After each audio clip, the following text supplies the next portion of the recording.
প্রধান নির্বাচন কমিশনার প্রতি মাসে ১,৫,০০০ টাকা বেতন পাবেন, আর নির্বাচন কমিশনার পাবেন ৯৫,০০০।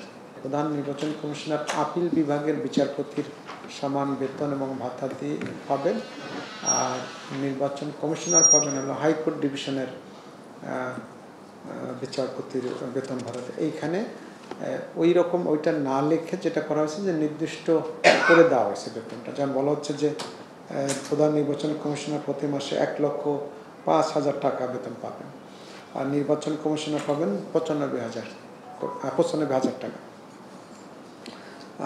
বিশেষ ভাতা হিসেবে তারা উভয় তাদের মূল যে বেতন তার ৫০% হিসেবে বিশেষ ভাতা পাবেন। তারা উৎসব ভাতা পাবেন, বাংলা নববর্ষের যে ভাতা আছেন সেটা পাবেন, আবাসন সুবিধা পাবেন, যানবাহন সুবিধা পাবেন, টেলিফোন সুবিধা, কুক ভাতা, সিকিউরিটি ভাতা এগুলো তারা পাবেন। নিয়ামক ভাতা পাবেন ৮,০০০ টাকা করে। চিকিৎসা সুবিধা আগে যেভাবে আছে সেটাই কন্টিনিউশন, শুধু আইনের ভাষাটা মানে ল্যাঙ্গুয়েজটা চেঞ্জ করে এটা করা হয়েছে। দ্বিতীয় যে বিষয়টি ছিল সেটি হল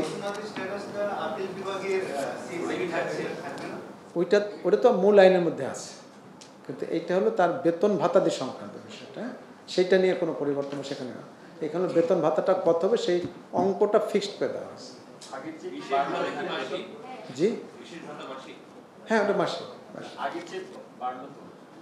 না, ওনারা যেটা এখন পাচ্ছেন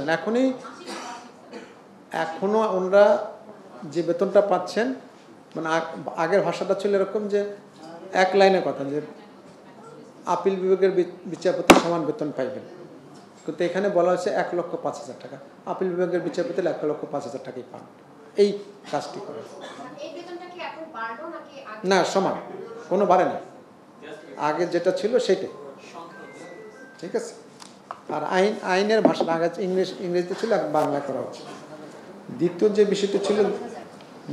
বিষয়টি ছিল যে বিমস্টেক সদস্য রাষ্ট্রসমূহের মধ্যে agreement on maritime transport cooperation শীর্ষক চুক্তির খসড়া অনুমোদন করা হয়েছে। এটি আসলে বিমস্টেক কোস্টাল শিপিং এগ্রিমেন্ট নামে একটি খসড়া আগে আমাদের অনুমোদন করা হয়েছিল।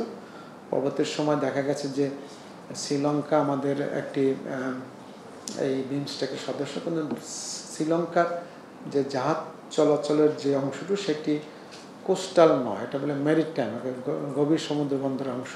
তো সেই জায়গায় মেরিটাইম আমাদের যে কোস্টাল শিপিং এগ্রিমেন্ট দিয়ে শ্রীলঙ্কাকে অন্তর্ভুক্ত করা যাচ্ছিল না, সেই জন্য এটার নাম পরিবর্তন করে করা হয়েছে agreement on maritime transport cooperation.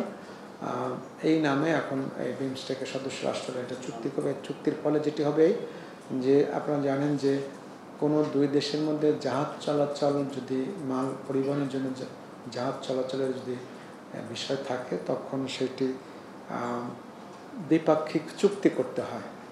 এই বিমস্টেকের এই এগ্রিমেন্টের জন্য দ্বিপাক্ষিক চুক্তি আর পাওয়া যাবে না। একটা এগ্রিমেন্ট দিয়ে বিমস্টেকের যে 7টি দেশ আছে সকল দেশের সবাই এখন জাহাজ চলাচল করতে পারবে।